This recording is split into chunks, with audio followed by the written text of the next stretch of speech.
Hello and welcome back to my New Order Japan Let's Play. Right now we are working on ensuring the continued prosperity of the prosperity sphere, and we have a new event: those who control the present. Looking at her clipboard, Yoshike scanned the list of names, looking for students who had not read from the textbook. Her eyes landed upon Kojima Kitaro. Turning to the direction, she asked, "Sergeant, can you please read for the class?" Silently nodded, turning to his book, seemingly having forgotten what paragraph he was to read.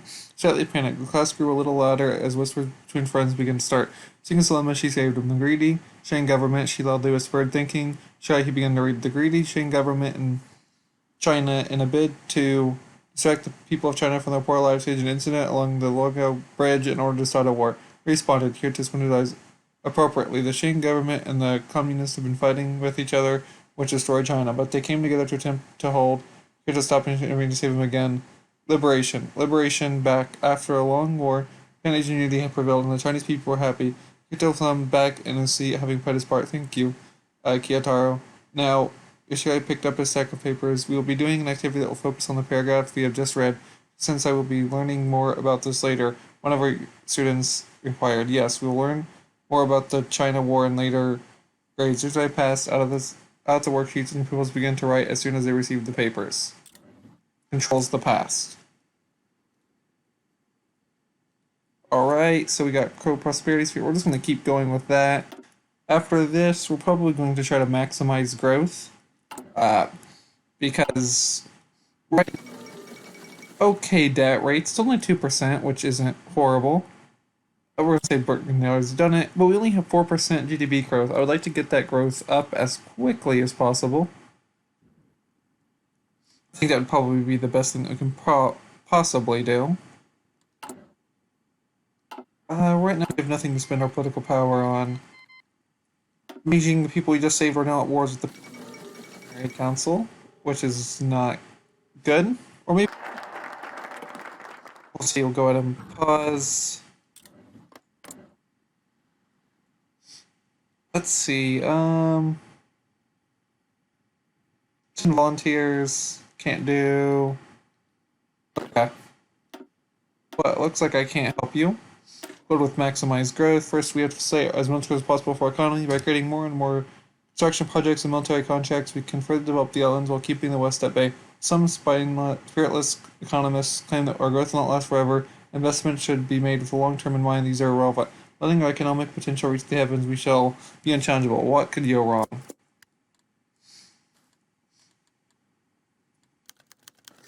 Bloody Sun. Across the marble floor of East's Bank started an officer of the Imperial Japanese Army dressed from boots to peaked cap and formal attire, while wearing a face with passion underlined by the self-righteous jingles of a military man. Clerk operating a station at the counter of the bank looked up with two-part surprise and unease at the sight of the officer approaching him. Upon reaching the clerk's station, the officer wasted no time on formality, stating, I would like to speak at the manager's financial establishment. But it's alright, anything you could say to the manager, you can say to me. My job entails doing this task with the manager is otherwise too easy to perform on his own. This is a matter of a loan. I could bring its necessary papers. This is a matter of utmost importance, the officer stated through gritted teeth.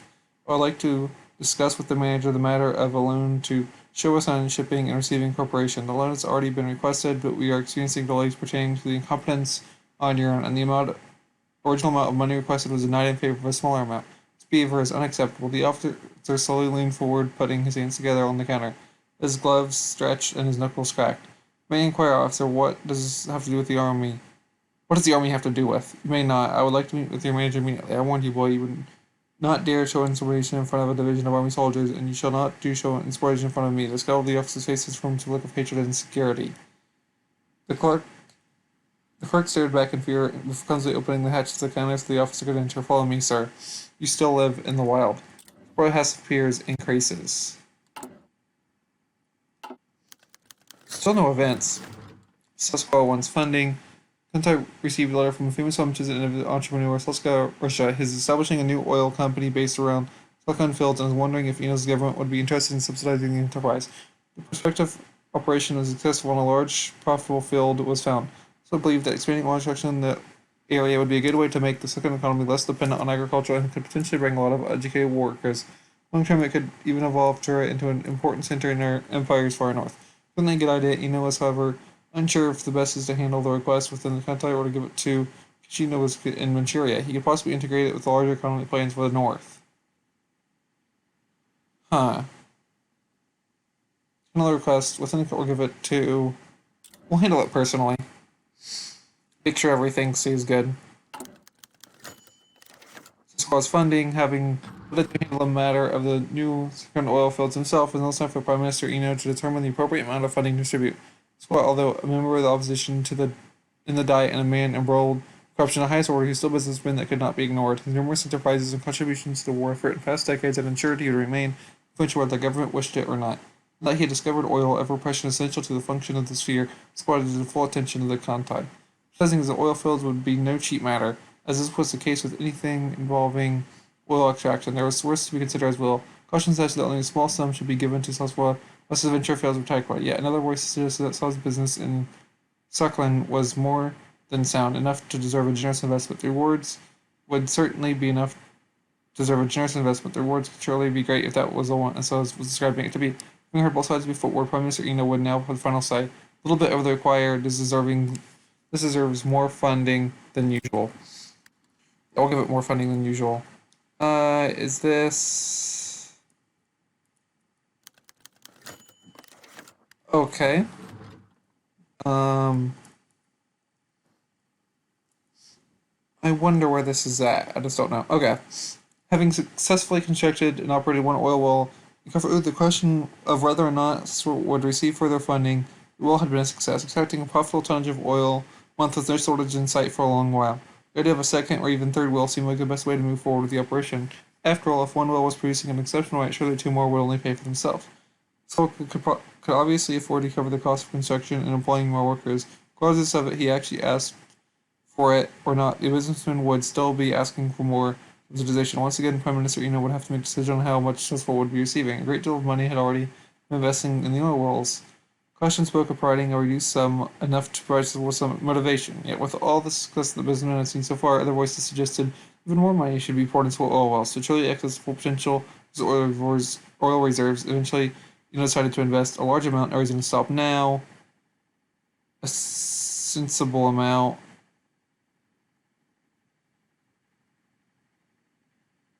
A sensible amount, no need to go overboard. Dang, so our GDP actually got hurt from that. I mean, I guess that makes sense, but still, it hurts.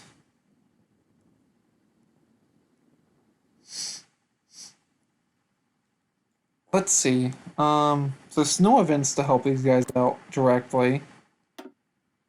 See, they have 6 divisions, you have 6 divisions. They both have the same amount of manpower deployed. Army stockpiles, they have better stockpiles.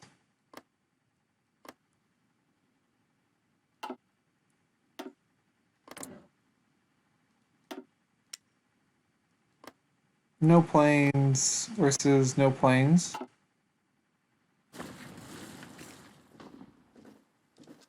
What are you doing? No, you can literally just... Okay, wait, I guess it's not them, but still. Murder in the Metropolis. Okay. Detective got the call late at night about a murder by the docks. It could have been the usual a deal gone bad over some Manchurian poppy, some trinket killed for bad blood, like he had seen the likes. But this was different. The report read like a guide for the perfect murder. No prints, no sign of weapons, no sign for fourth entry. Just a cloth mixing with 2 tons of tuna. Finally, he arrived at the warehouse and called underneath the police lines. Curtis is at a strong summit. Cutting his face up like that, he mused. Unrecognizable detective leaned down next to him. Getting close to look at his face, teeth pulled, fingers taken, and a big Shinmoku carved into his chest. Silence.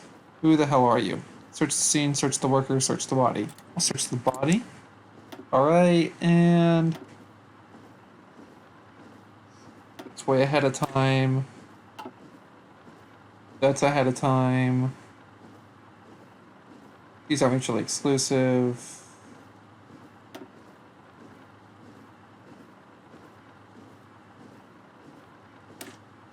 Nope, that's being done. Land doctrine, attrition planning. I feel like we're going to be fighting in China, or maybe Russia a lot.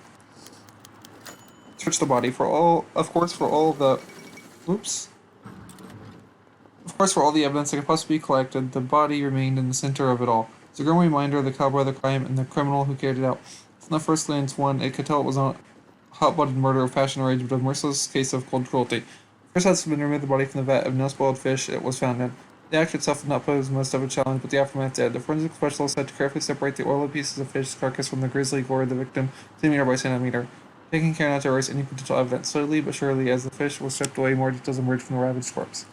Most notably, there did not appear to be any signs of resistance on the part of the victim, despite the horrifying nature of the injuries. There was no abrasions to the knuckles to indicate a struggle, nor was there any on the wrists as if the victim had struggled against some restraint. In fact, there was hardly any blows from the blunt object anywhere on the body. It was likely required in order to subdue the victim, while the more precise and painful aspects of the crime were carried out. Its absence suggested something of their own. However, the victim had likely been killed in the first few stabs, with the rest of the damage being applied post-mortem. These were likely not acts of torture, but of intimidation. Okay, I guess that evidence just notification is the thing popping up in front of me. Okay.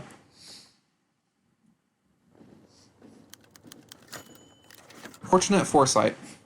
Eventually, the forensic experts were finished with documenting the crime scene and turned to move the body from its fishy resting place. At the request of the detective, the body had been taken directly to the morgue where he would oversee the autopsy personally. Three officers with thick latex gloves and face masks were carefully lifted the corpse out of the vat and onto the stretcher. As they laid the deceased man down on the platform, one happened to notice something peculiar. Something appeared to roll around on the inside of the man's abdomen, causing a strange bulge right next to one of the largest wounds. Wondering if some fish had found its way into the body's chest cavity, the officer pulled open the wound to get a better look inside, but it was not a condensed ball of tuna. Rather, it was a military-issued hand grenade, tangled in a mess of wireless leader deeper into the crevices of the corpse. Fortunately, after the initial shock, the officer had the good sense to scream for everyone to get out of the building and to call the bomb squad. 45 minutes later, the bomb squad re-emerged from the plant and confirmed it was safe to go in. Thankfully, the forensic experts who volunteered to assist them. Fortunately, the bomb squad had been more concerned with fusing the explosive than they had been preserving the integrity of the evidence of the body. After all, that soon became irrelevant. When the detective began looking over the components removed from the corpse, it found a fingerprint right beneath the ring of the government. Well, that almost blew up in our face. Right, we're almost done with maximizing growth. Okay. Oh, bombshell evidence. With a great care from the part of the forensic team, they managed to triple the quantity of evidence found from the bomb components retrieved from the corpse. In total, they found three footprints, one just beneath the ring of the grenade, one from the handle, and one from the thumbprint on his base. The rest of the parts, nothing else we found on them. It seemed that whoever assembled the bomb could have been careless at a critical moment, perhaps overcome with the fear of handling live explosives.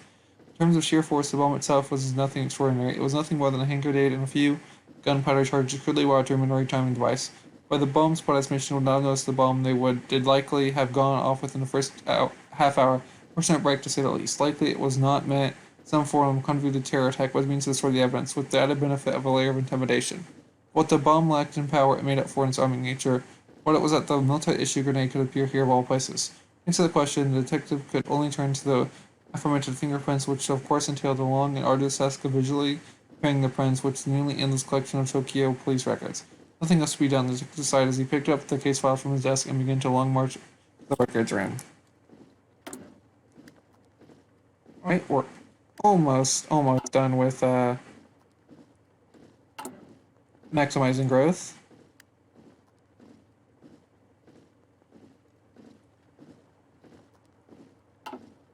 I really don't like the fact that we can't help these guys out. It's really hurting. Let's see. So it's our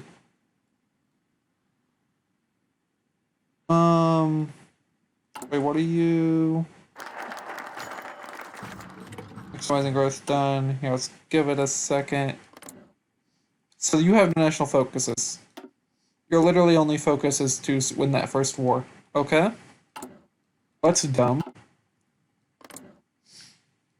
And you guys are... Oh, this is interesting. Okay, so there's like ethnic conflict in it.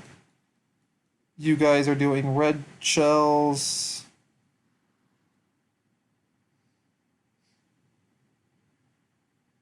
Either ask for a ceasefire or offer a peace deal.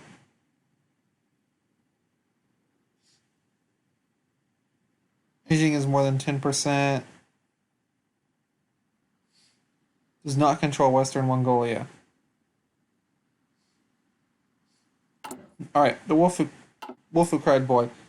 Yosuke Akiyama slipped out of the door just outside the National Diet wearing a brown long coat and deep shaded glasses. He held his fedora as he skipped down the steps, ushering himself out of the view of the crowd of brass, yelling and commotion beat at him as the cameras clicked and flashed. Threats of question and accusations filled the thick air with the embarrassment and flushed the confusion. Akiyama coughed up scatters of replies and broken insults toward the tumbling mass of reporters, blinded by the flashes of more cameras, unable to get a word in the midst of allegations tossed in his face of rival politicians in the Diet.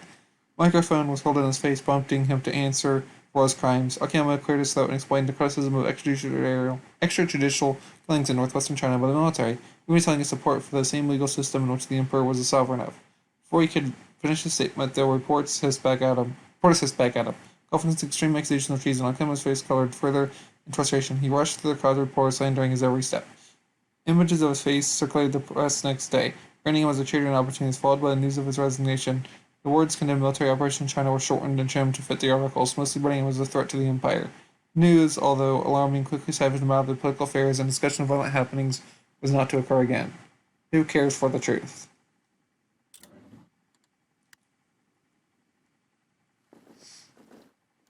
Oh, let's go ahead and what do we want to do? Minimizing expenditures, just the budget, fudge the numbers, meet with investors. I'll take the free civilian factories. One of the most important figures keeping the economy of the sphere running together are the investors of the empire. These hardworking and moral men wisely use their funds to invest in the empire's prosperity and help grow it further. The most prominent of these are the Zebutsu. They pour money into Japan's projects with the sphere to bring further prosperity and harmony. We shall talk to these men and see if they are willing to give more of their finance and spirit to empower Japan. Redacted record. The detective lights the process of comparing and matching the fingerprints have taken less time than anticipated, but working just a handful of junior officers to the bone for a few days, managed to compile a stack of probable matches and their corresponding files. Of course, most were rough approximations, and they were limited to those who had their fingerprints on the file already. But there was little else that could be done. Most of the profiles for these potential matches were typical Tokyo criminal life thugs and drug dealers, low-life gangsters and enforcers, the prototypical scum that the police force fought against. But while most certainly fit the character profile, none of them had obvious meaningful connections, particular circumstances of the crime. But for one such record, that lack of detail only drew more suspicion. There was on the set of prints that matched those found on the bomb quite closely, debatably the closest of them all. The only file it corresponded to was a single redacted arrest record, the original source of the prints.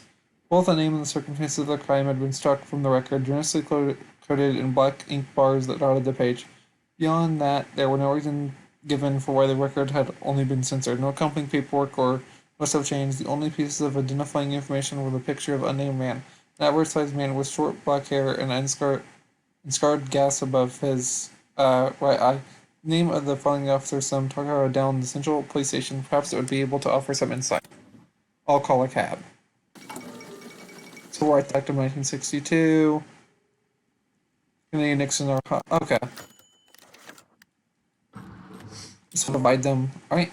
The next day, the detective got the bad news from one of the officers who had been stationed to guard the crime scene at the plant. It turns out the forensic team had not been as though they thought. They ended up missing some really important. After the detectives and specialists had left the scene for the night, they had been diligently patrolling the grounds on high alert for any sign the killer returned to the scene of the crime. But as he made his way behind the plant, he found what they had missed: a small pile of ashes on top of a faint scorch wax across the ground, long since cooled by the night air and rapidly beginning to spread over the surrounding areas. Guided by frequent gusts of winds, among the ashes there were a few scraps and shreds of paper. Some of them were marginally discernible writing on them. From the various bits that were found that could still be read, it was obvious that the papers had once been files or records of some sort where they had been burned extremely recently. But where had they been? Where had they come from? Was their killer subjective and was the murder just incidental? Or were they related? Either way, a detective wasn't going to leave it up to chance.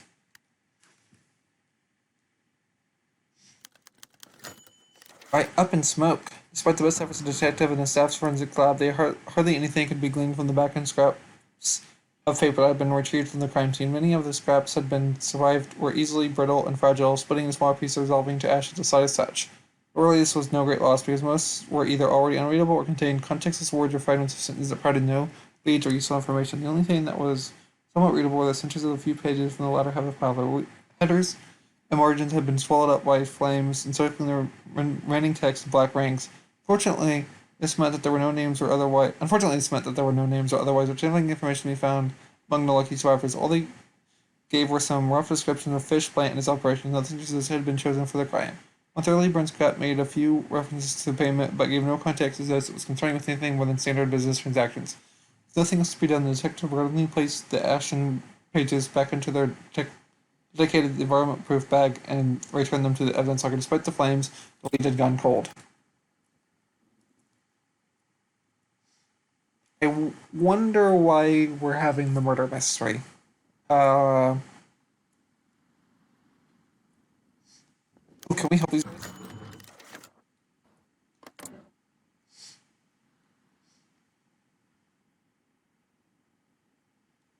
We have no reason to involve ourselves in the all-Russian government of proxy wars.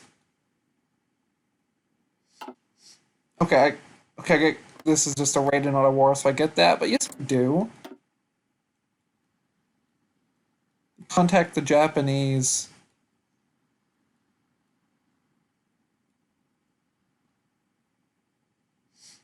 These guys are like potential. Let's see, like best Japanese advisors, basing rights. Okay, whatever. Because of how late it had been when the body was gone, most of the plant workers had likely been long gone when the crime took place. Their shifts had been having ended many hours ago before the call came in. That meant that most part they would be able to provide very little detail about the circumstances of the crime when the detective came knocking.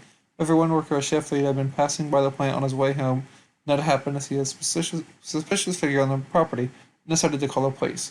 No responding officers arrived. The last left them inside to search the premises. They found the body. While the detective and forensic teams worked the site, had stayed to give a statement on, but left not long after. Eager to get more detailed and complete testimony, the detective got his name from the deputies who took his statement and confirmed it against the name of the dispatcher received during the initial call. For the next few days, he made several calls to the shift manager's listed number, while immediately interviewing other workers, but each time received no reply. So the detective got fed up and went to the man's address in the prison to confront him. But when he got there, he found the front door slightly ajar. After calling out a few times and identifying himself as Plays, Mitchell pulled his pistol from his holster and carefully into the house. First room past the front hall, detective found the shift manager lying face down in a pool of partially dried blood. This was just the beginning.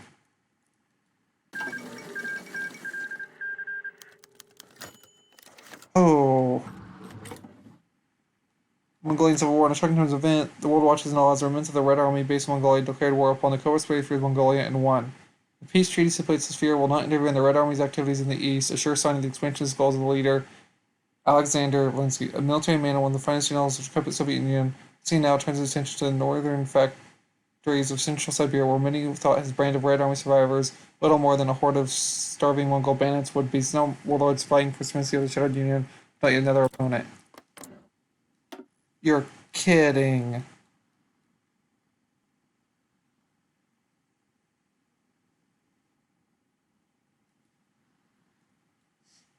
Okay, that sucks. Alright, crimes and death. Unfortunately, the shift manager was left in grisly state similar to that of the victims. His chest and stomach were covered in nearly a dozen slashes and stab wounds. His neck bore a matching wound, deep and savage, likely the final wound that would drain the life from the poor man. And once again, the same ominous mark appeared, gorging his flesh and exhibited blood. Shimoku's silence. This time, however, rather than being proudly and slowly displayed in the center of the chest, the shift worker mark was etched into the left shoulder, where the previous victim's character had been smooth and deliberate with neatly traced lines. This one had been shaky and jagged. The killer must have been in a hurry. The detective concluded, basing his judgment off the comparatively sloppy work. This wasn't a carefully planned premeditated murder. This was on a whim, or perhaps out of necessity. Perhaps a sign of the killer's gruesome haste. There was little more to be gleaned from the body. It seemed speed did not quite translate into carelessness on part of the killer. So the splatters and drops of blood found on the inside demonstrated that there was no simple task. The shift lead must have fought every step of the way while his vicious assailant, fiercely resisting him from the moment he burst through the door right up until his collapse to the final resting place on the living room floor. This wasn't enough.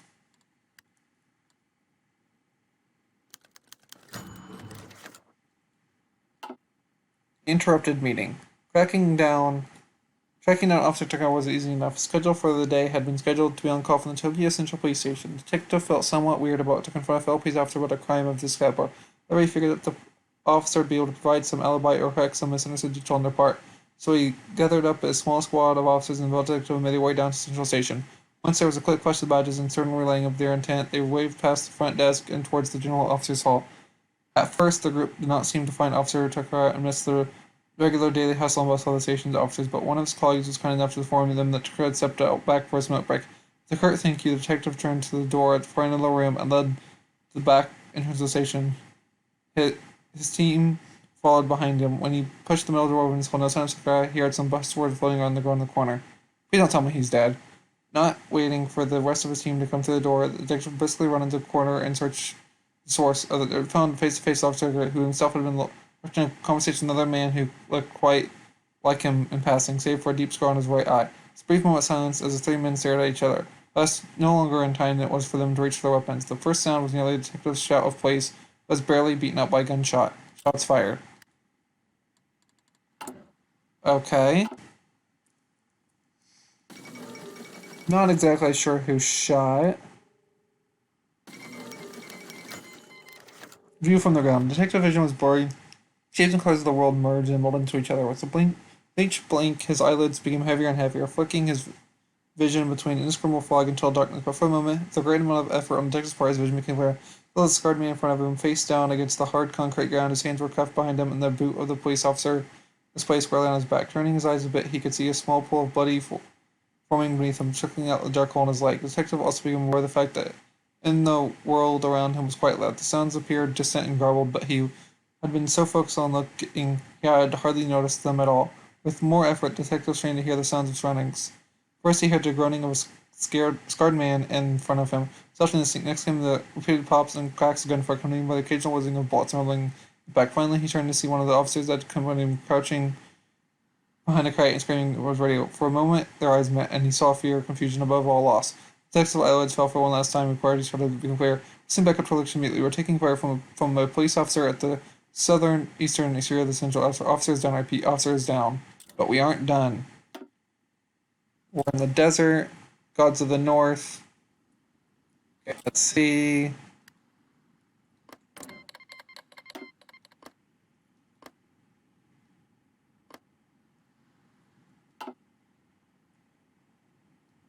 Wait, why does control both of these? Servant of the Father. What?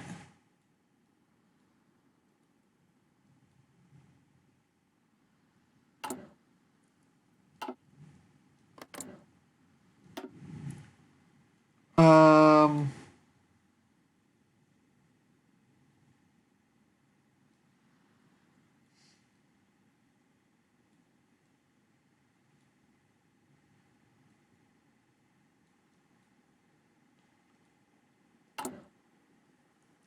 okay.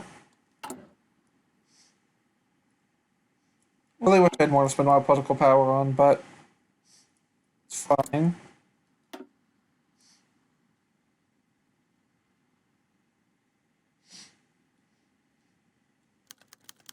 Okay. Um,